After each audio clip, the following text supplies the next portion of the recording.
Baik, assalamualaikum warahmatullahi wabarakatuh. Oke, kita sekarang masuk ke bab selanjutnya ya, tentang evaluasi dan steril. Oke, jadi evaluasi dan steril dilakukan apa saja, pertama adalah produk antara ya. Jadi kalau produk antara ini adalah,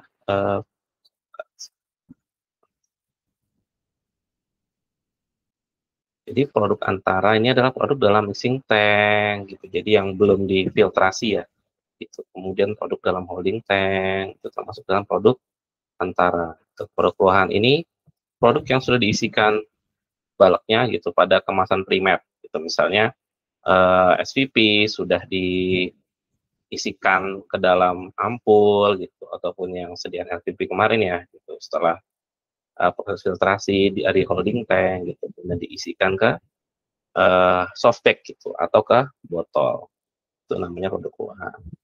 Produk jadi ini adalah produk yang telah dikemas sekunder gitu. Teman-teman pasti juga sudah bisa membedakan gitu, apa yang dimaksud kemas primer dan kemas sekunder. Kemas primer itu adalah kemasan yang langsung kontak dengan produknya, itu dengan si produk. Kalau sekunder itu contohnya unit box, gitu, master box dan lain sebagainya.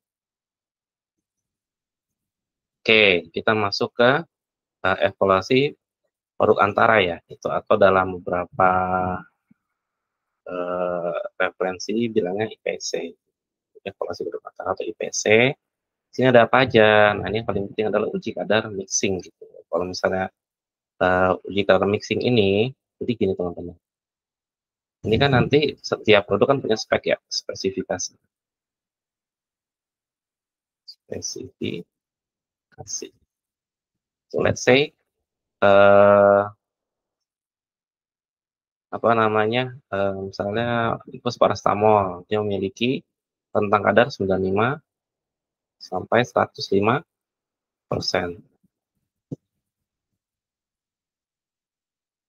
gitu. Ini setelah nanti operator mixing, nanti akan orang IPC QC biasanya gitu. Orang IPC QC akan mengambil sampel dalam mixing tank.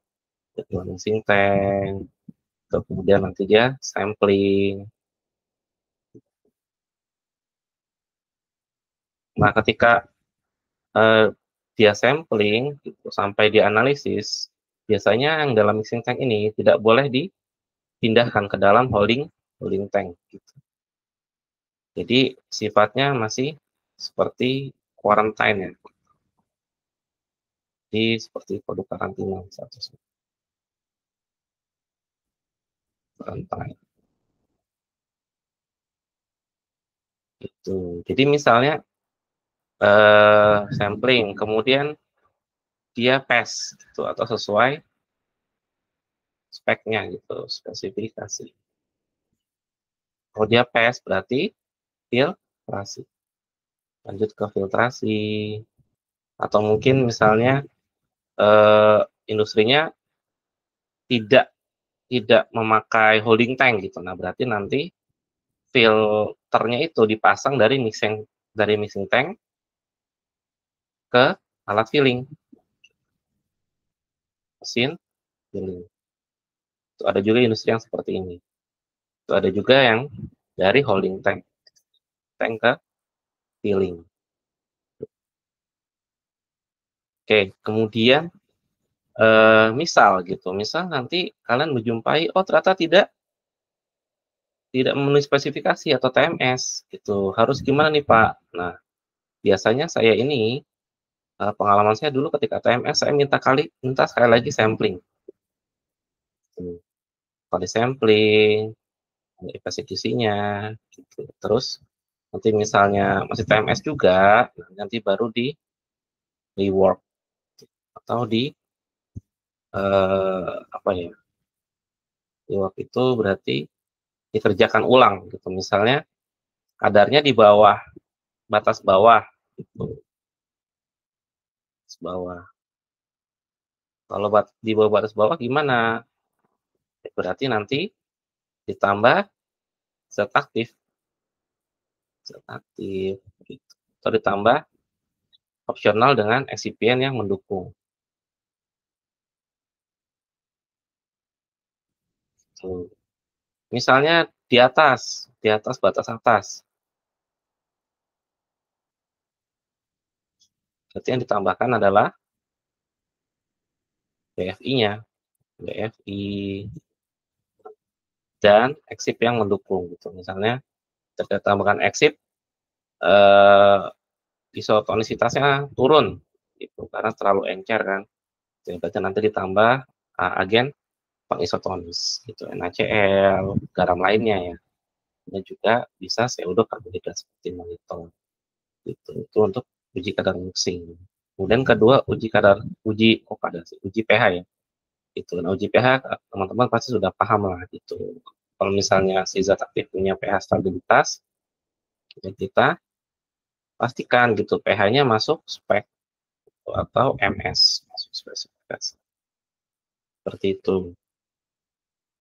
Oke, itu untuk uji pH. Nah, uji pH ini juga kritikal ya gitu. Jadi kalau misalnya pH-nya di luar spek, di luar spesifikasi dari stabilitas si zat aktif, maka otomatis seperti yang kita bahas minggu lalu ya, itu akan muncul yang namanya degradasi dari zat aktif. Itu yang bisa jadi degradannya itu bersifat toksik yang membahayakan pasien. Tuh. Kemudian berikutnya adalah uji osmolaritas gitu. Gitu. Jadi misalnya ini untuk LPP gitu, walaupun beberapa LPP pun tidak apa ya, tidak mempersyaratkan untuk isotonis gitu. Kemarin kita sudah belajar tentang infus esmolol, itu infus nikardipin, yang ternyata oh itu isohidris. Kalau kalau osmolaritas itu harus ya. Gitu. Kalau isohidris sifat optional tergantung dari si eh, zat aktifnya, stabilitas dari zat aktif. Kalau osmolaritas ya berarti harus setara dengan kalau standarnya apa? NaCl L 2% 0,9% BV. Itu setara dengan 286 mili osmol.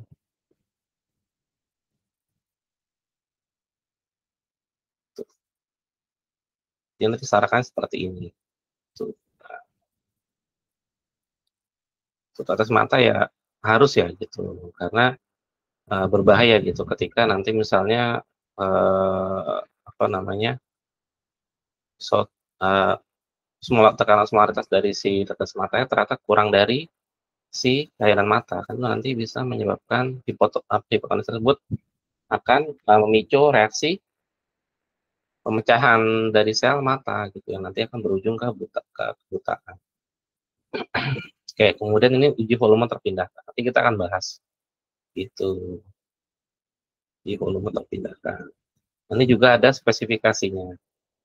Nanti kita belajar gitu. Ada di slide setelahnya. Nah, ini oxy level. Nah, oxy level kemarin juga jadi kritikal ya, gitu. Karena beberapa apa namanya beberapa eksipien ya gitu. Ternyata kalau misalnya uh, oksigennya itu TMS gitu, maka akan mengganggu stabilitas dari si zat aktif atau si excipient-nya tersebut. Gitu. Kemarin kita bahas tentang excipient ya, gitu tentang si manitol. Yang manitol ternyata kalau oksigen levelnya itu inadequate gitu atau TMS, TMS ya berarti nanti si manitolnya akan jadi makanan bakteri. Gitu. Bakteri kemudian nanti akan berubah jadi coklat. Salah satu contoh. Dan uji polarimeter. Nah ini untuk SVP atau LVP yang menggunakan polisakarida. Dan polisakarida itu krusial gitu untuk stabilitas sediaan. Teman-teman akan belajar ya gitu, tentang formula-formula yang ternyata menggunakan polisakarida untuk kepentingan zat aktif ini. Kemudian uji endotoksin. Seperti itu untuk uji produk antara. Ini tadi sudah dijelaskan gitu. Kadar mixing TMS, cek kadar ulang. Kalau misalnya TMS juga ya berarti rework gitu. Mau nggak mau suka tidak suka. Seperti itu.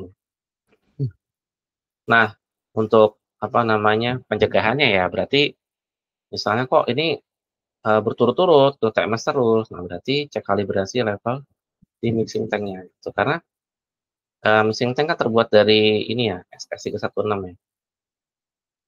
Itu yang harusnya ya inert gitu. Tapi kan yang namanya barang itu punya tahanan tersendiri ya gitu. Jadi kalau misalnya dia di steam gitu, kena uap gitu. Nah, kalau lama kelamaan kan dia akan memuai gitu. Jadi misalnya misalnya di sini 100, sini 80, sini 60 liter gitu. Jadi karena dia memuai, bisa jadi 100-nya ini, 100 liternya itu di sini. Kan memuai kan berarti jadi lebih besar ya. Biasanya nanti tandanya jadi semakin turun. Makanya nanti dikalibrasi gitu, menggunakan kalibrator. Gitu. Kalibratornya biasanya eh, apa ya? Kita dapatkan dari supplier kalibrator.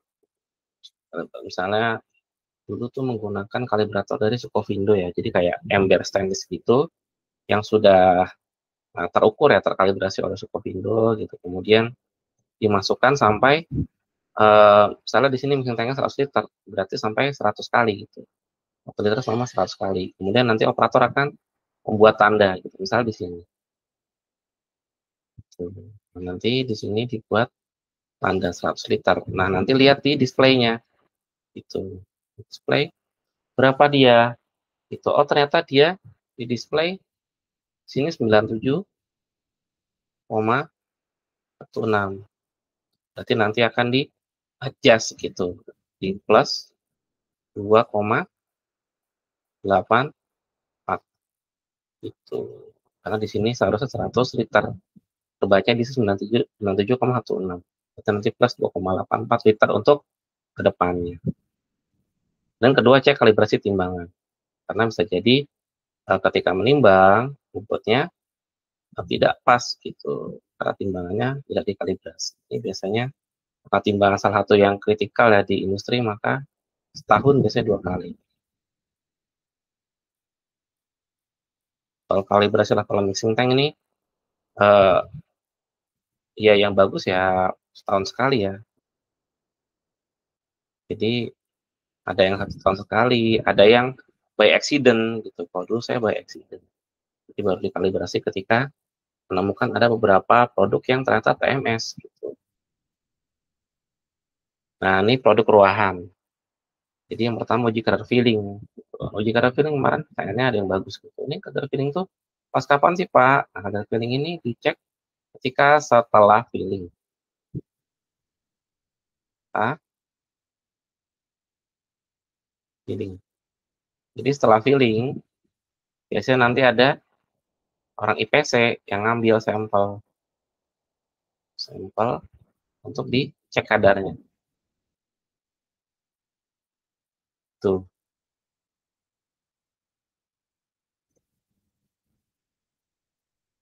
Oke, berikutnya tes kebocoran. Nah, teman-teman juga sudah pasti tahu ya. Gitu. Ini nanti menggunakan autoclave, tambah indikator methylene blue, apa namanya, ampulnya diterbalikan ya, gitu, botol diterbalikan, kemudian dikasih cairan methylene blue. Nanti misalnya cairannya warna biru, berarti itu ampulnya atau filenya bocor. Kemudian berikutnya uji inspeksi partikulat. Nah, ini untuk melihat itu adanya partikel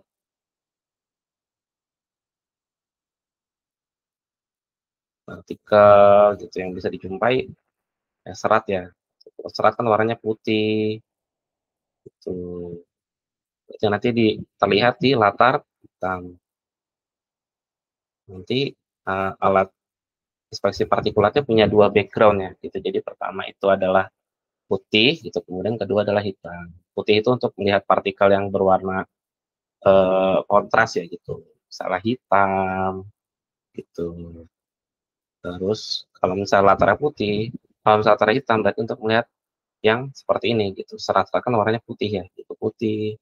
Itu atau mungkin agak-agak eh, kalau saya kemarin lihat sih agak putih-putih tulang gitu.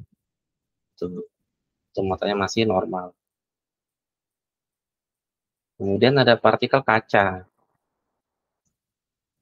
Kaca ini nanti terlihat juga sama gitu di hitam.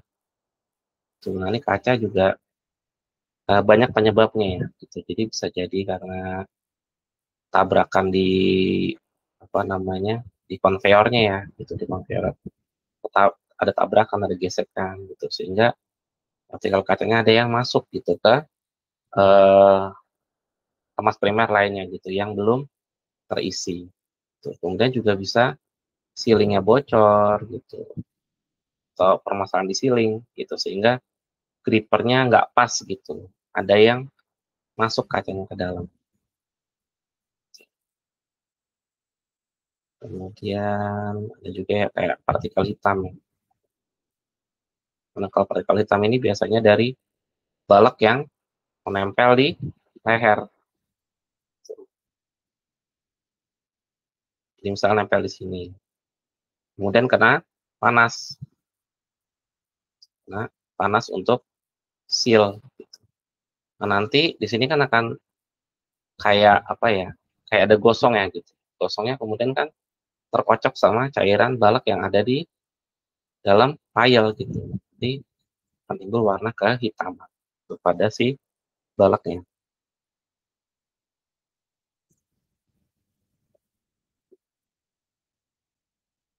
Oke, kemudian uji sterilitas. Nah, ini juga mandatory ya. Jadi ini harus dilakukan. Jadi kita lihat ada beberapa metode. Teman-teman mungkin juga sudah sempat beli tes ya. Ada yang inokulasi langsung,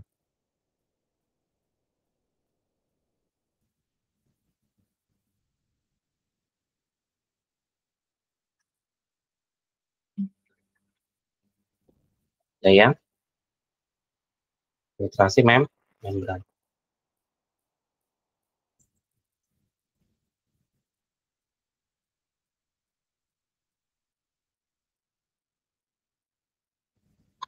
Ada uji endotoksin, gitu.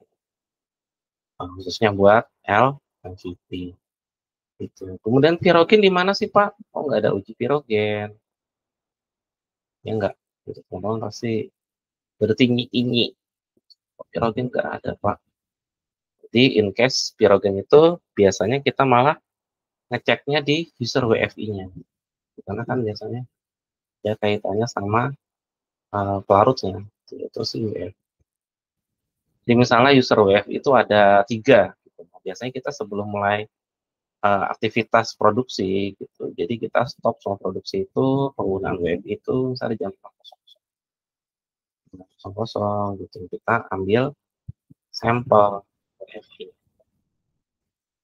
Sampel. Kemudian kalau WFI-nya dicek gitu, pirogennya. Misalnya keluar nanti oh MS nih gitu, tidak ditemukan pirogen. Nah, teman-teman pasti sudah tahu ya gitu kalau pirogen awalnya itu biasanya menggunakan kelinci. Cuma kelinci ini ternyata yang diprotes terutama ya oleh lembaga-lembaga perlindungan hewan ya, WWF dan teman-teman dan lain-lainnya. Nanti bisa menggunakan gantinya menggunakan LAL, LAL, Lemulus amebosid risat dari ekstrak ketam tapal kuda ya, ini yang bisa dipakai.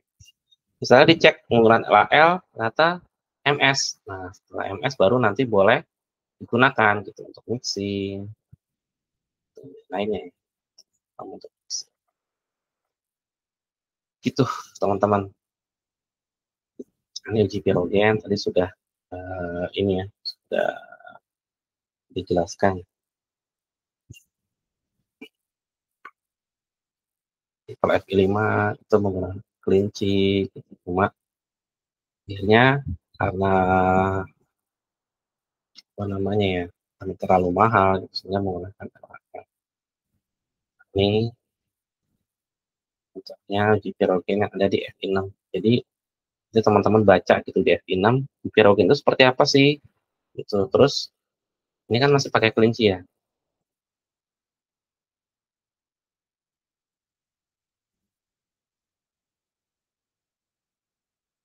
Pakai kelinci. Ada toksin pirogen, LAL. Terus aminosid bisa. Nah, untuk LAL-nya ada dua teknik, gel gel sama teknik fotometrik. Endotoksin itu toksin dihasilkan oleh bakteri gram negatif, teman-teman. Semua endotoksin bersifat pirogen, tapi tidak semua pirogen itu merupakan endotoksin. Endotoksin bakteri terdiri dari lipopolisakarida. Umumnya terikat pada protein dan fosfolipid, gitu, yang merupakan komponen dalam luar bakteri gram negatif. LAL, stimulus, polyphemus ya. Jadi extract air amabosit harus sus. Nah, ini tekniknya endotoksin. Nah, teman-teman baca, ini ada di FI6 semuanya, gitu. Teman-teman bisa membaca sendiri nanti. Ini penetapan batas endotoksinnya. Batas endotoksin obat kontral ditetapkan berdasarkan dosis, sama dengan, nah, catatannya adalah K-nya itu 5 UE per kilogram. Untuk semua cara pemberian selain dari intravekal. K adalah 0,2 UE per kilogram berat badan. Dengan dari farmaka, endotoksinnya dihitung sekian, dan lain sebagainya. Kalau misalnya gitu, teman-teman nggak usah dihafal ya gitu, karena ketika kalian bekerja pun nanti kalian melihat kembali ke FI. Ini cara menggunakan jendal gel, mendeteksi dan mengkuantitasi atau menghitung jumlah endotoksin. Berdasarkan pembentukan jendal dari reaksi LAL dengan adanya endotoksin. Ini persiapannya, di faktor pengganggu. Jadi untuk menghindari bias ya atau noise pada saat pengukuran apa namanya endotoksin. Ini batas jendal gel. Ini penyiapan naftanya, kalian bisa baca.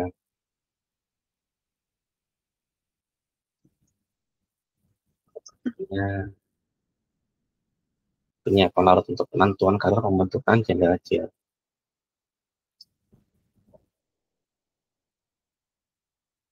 Tadi jendal gel, sekarang cara fotometrik.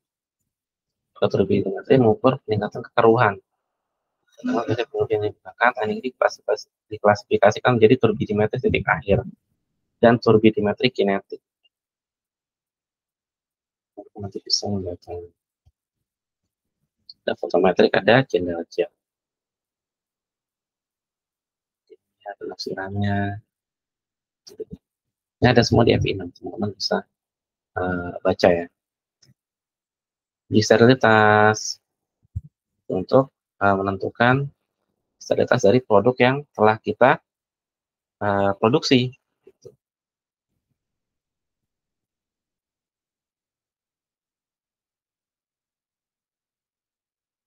Nah, ini adalah media dan suhu inkubasi. Medianya, ini ada prosedur bentukan medianya.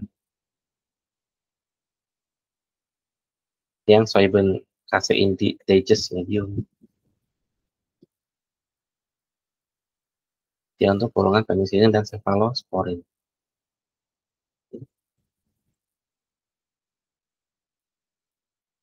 Oke, nah, ini untuk yang penyaringan membran. Namun uji fertilitas ya. Jadi, kalau yang filtrasi membran biasanya kita menggunakan uji fertilitas. Jadi kalau misalnya dia sudah menumbuhkan bakteri, baru kita yakin gitu untuk menggunakan media tersebut. Ini inovasi masuk.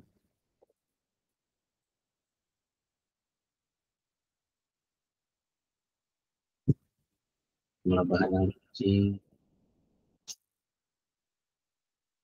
Nah nih, ini yang kritikal, nanti teman-teman harus paham ya.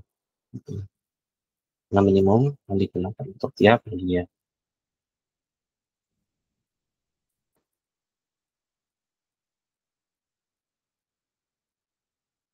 Ini untuk yang jumlah wadah dalam batch. Kasus jumlah minimum wadah yang diuji tiap media. Nyari.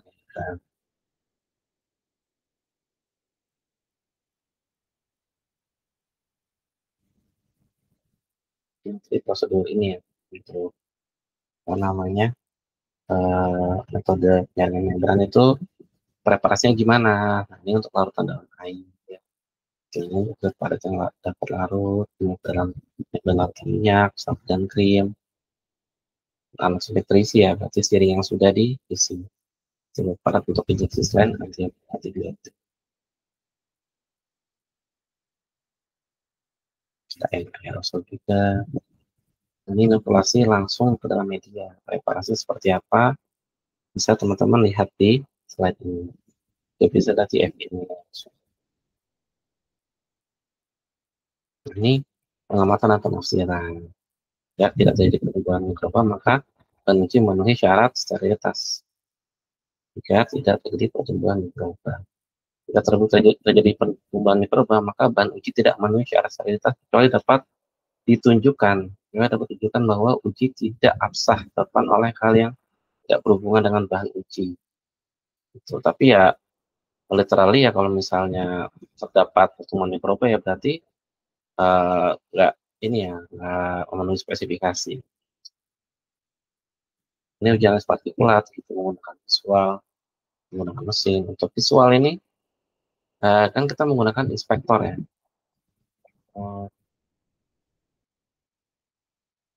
Inspektor ini juga nggak sembarangan, gitu. Dia harus melewati proses validasi. Jadi nanti akan ini ya sekuensial ya gitu. Jadi nanti diberikan sampel, gitu, sampel uji yang sudah di apa ya, sampel uji ini untuk mengkalibrasi ya.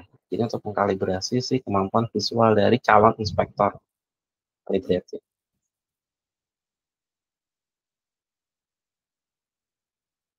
Nah, tiap industri punya kriteria validasi tertentu gitu. Misalnya tempat saya dulu itu maksimal lolos 1%. Gitu. Lolos tuh maksudnya harusnya ada reject gitu. Dia bilang misalnya harusnya reject hitam. Dia bilang tidak ada reject. Misalnya harusnya tidak ada reject, dia bilang reject salah. Nah, toleransinya 1%. Dan menggunakan mesin pun sama gitu. Sebenarnya harus validasi. Nah, inspektor ini tidak boleh matanya miopi gitu, atau minus. Ini dilarang. Walaupun inspektor ini tidak ngoyo kerjanya ya. Biasanya dia untuk menghindari mata yang minus ini, maka teknik kerjanya itu biasanya 50 menit bekerja, kemudian 10 menit istirahat. Tentunya istirahatnya bukan istirahat tidur ya, gitu. Istirahat rebahan, gitu. Enggak. Jadi biasanya istirahat ini misalnya ngelap-ngelap balap, ini diberdaya gunakan lah gitu kalau di industri. Tapi ya nggak boleh untuk menginspeksi sampel uji gitu. Dua menggunakan mesin. Ini sama harus validasi. Ini dengan apa namanya penghamburan cahaya dengan menggunakan inspektor ya.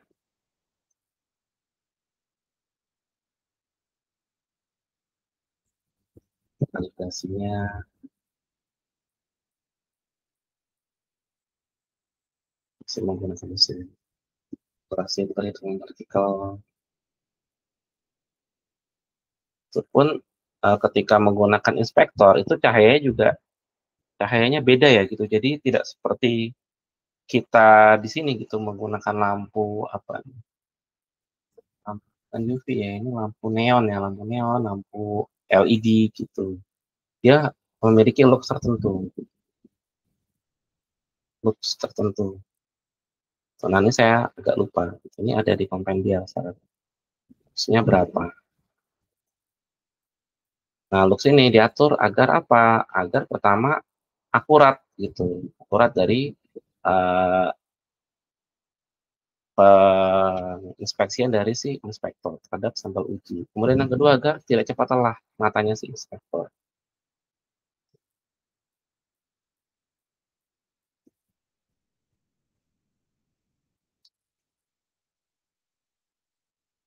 Hasil hitung partikel.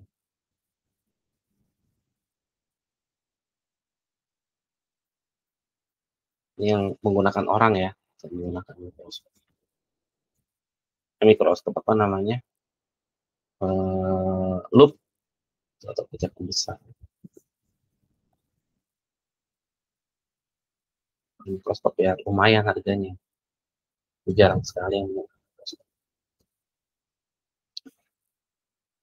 Kejernihan larutannya juga nanti harusnya diuji. Dibandingkan dengan baku positifnya. Uji volume terpindahkan. Jadi yang kemarin kita sudah bahas ya, gitu. Ini recommended excess volume. Jadi jangan dipasin gitu. Dia punya toleransi tertentu. Misalnya ketorolak prometamin 1 mili gitu. Nah itu batas minimal ya gitu untuk diisikannya itu 1,1 mili. Jadi ada toleransi. Nah infus esmol 100 mili. Berarti minimal itu 102 mili yang diisikan. Seperti itu teman-teman. Oke, ini mungkin akhir dari presentasinya. Mohon maaf jika ada kesalahan. Saya ucapkan terima kasih. Sekian. Assalamualaikum warahmatullahi wabarakatuh.